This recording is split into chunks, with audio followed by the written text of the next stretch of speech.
आभारी हूँ सर कि एक मामूली सी दावत पे आप लोग अपना कीमती टाइम निकाल कर यहाँ आए हैं। और सर मैं गुजारिश करूँगा सबसे कि आज की ये कोरोना की SOPs का मेहरबानी करके अगर ख्याल रखा जाए तो अच्छी बात है।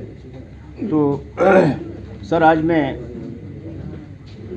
कुछ ऐसे मुद्दे पे यह हमने प्रेस कॉन्फ्रेंस रखी हुई है। डॉक्टर अमरचंद भगत मेरा नाम है, मेरी एक सोशल ऑर्गेनाइजेशन है लोक अधिकार मिशन JNK के नाम से, और मैं किसी पॉलिटिकल पार्टी से भी वाबस्ता हूँ, कांग्रेस पार्टी से, इंडियन नेशनल कांग्रेस। लेकिन सर यहाँ पर कोई भी सियासी मुद्दा या सियासी बातचीत नहीं है।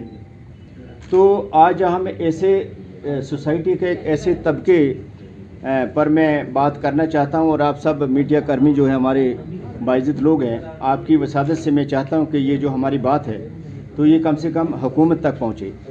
एक ऐसा तबका जो कि अक्सर पब्लिक डोमेन में चर्चा में रहता है, कंट्रोवर्सी में रहता है, और वो लोग हेल्पलेस भी हैं और हेल्पलेस भी हैं, और वो सरकार के टेम्परेरी मुलाजमीन भी हैं।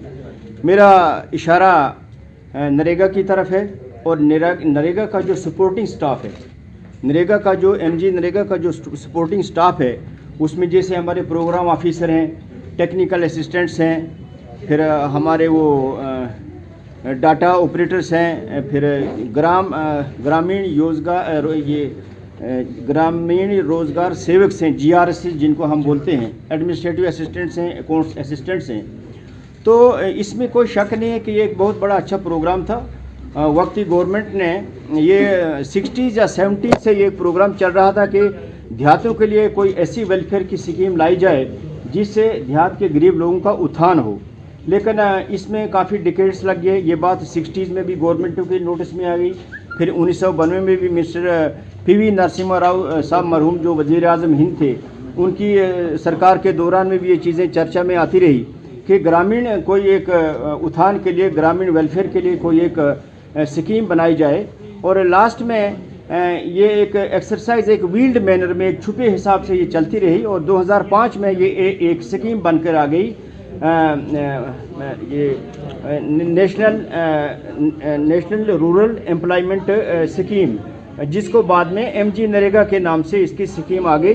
ये अगस्त सितंबर 2005 में ये स्कीम पास हो गई पार्लियामेंट में, और फिर फरवरी 2006 से ये लागू हो गई। ये बहुत एक वेलकम स्टेप था। इसमें कोई दूसरी राय नहीं है कि इस स्कीम के वसादत से गरीबी हटने में भी कुछ फ़र्क हुआ है, और जो गरीब और बहुत अमीर के बीच में जो बहुत फ़र्क था, उस फ़र्क में भी कमी आ गई है। इसमें जो महिलाएं थी, महिलाओं की इंक्लूजन हुई है, थोड़ी बहुत वुमेन एम्पावरमेंट भी हुई है। गरीबों का कोई ऑप्शन नहीं था, जिन लोगों के पास कोई भी काम नहीं होता था तो उन लोगों को लिए एक ऑप्शन मिला कि वो 100 दिन की जो रोज़गार है एक हाउस होल्ड को इस स्कीम के तहत। बेसिकली ये स्कीम है, नरेगा एक स्कीम है, और इसको बेकिंग है, इसको सपोर्ट है एक एक्ट की। तो नॉर्मली इसको हम कहते हैं नरेगा एक्ट, जो कि बाद में MG नरेगा एक्ट के नाम से बना।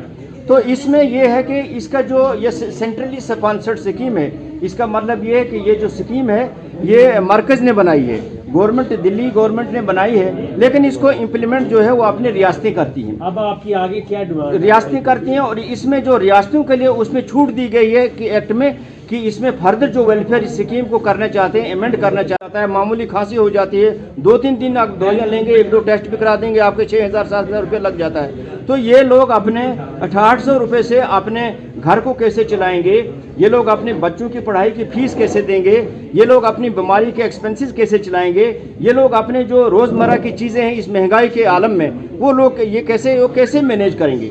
तो ये एक ऐसा तबका है जिनकी बात आम तौर पर बड़ी हमें मेरी अपनी नॉलेज के मुताबिक बड़ी कम सुनने में आती है।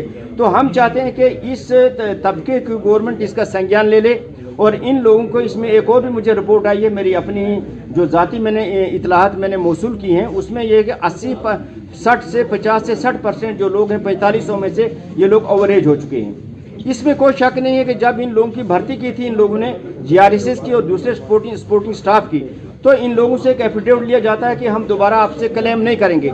लेकिन कम से कम सरकार को ये भी तो सोचना चाहिए कि ये लोग जब भर्ती ओवरेज हो जाएंगे तो इनका फ्यूचर का क्या होगा, क्योंकि एक वेलफेयर स्टेट में, एक डेमोक्रेटिक सेटअप में ये भी सरकार की जिम्मेदारी बनती है कि इन लोगों का आखिरकार इनका फ्यूचर क्या होगा। तो हमारी गवर्नमेंट से ये